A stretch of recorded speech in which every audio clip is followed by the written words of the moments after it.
আল্লাহ আল্লাহ, না না না না না, একদমই না ভাই।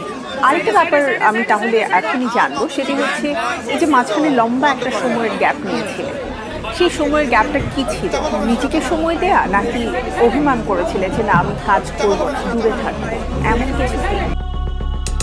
গতকাল এক অনুষ্ঠানে সাংবাদিকদের প্রশ্নের সম্মুখীন হন চিত্রনায়িকা শবনম বুবলি। একজন নারী সাংবাদিক বুবলির কাছে জানতে চান, মাঝে একটি লম্বা সময় আপনি বিরতিতে ছিলেন। মূলত এই নারী সাংবাদিক বুবলির কাছে জানতে চেয়েছিল, এই লম্বা বিরতি কি সাংবাদিকদের এড়িয়ে যাওয়ার জন্য ছিল?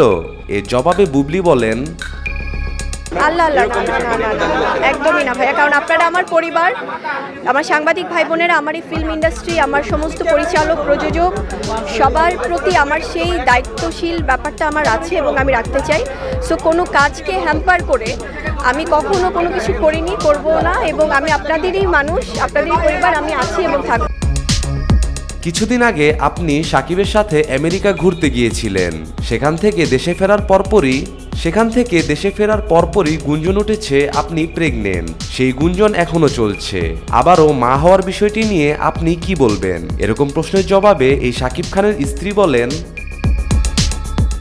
এই জন্য আমি একটু আগেই বলছিলাম ভাইয়া যে আমরা বর্তমানটা নিয়ে বাঁচি। বর্তমানে আমি যেহেতু আপনাদের মাঝে আছি, আপনাদের সাথে আছি, সো এটা নিয়ে থাকি। অনেক গুঞ্জন, অনেক রকম অনেক কিছু আসছে, যেটা হয়তো বা সময়ের সাথে সাথে আপনারাই জানবেন, আপনারাই বলবেন যে আপু এমনটা শুনেছিলাম, এমনটা তো না, আবার এমনটা হয়েছিল, ওটা তো মিলেছে। সো ওগুলো হবে কি সময়ের সাথে সাথে সব কিছু ক্লিয়ার হয়ে যাবে ইনশাআল্লাহ।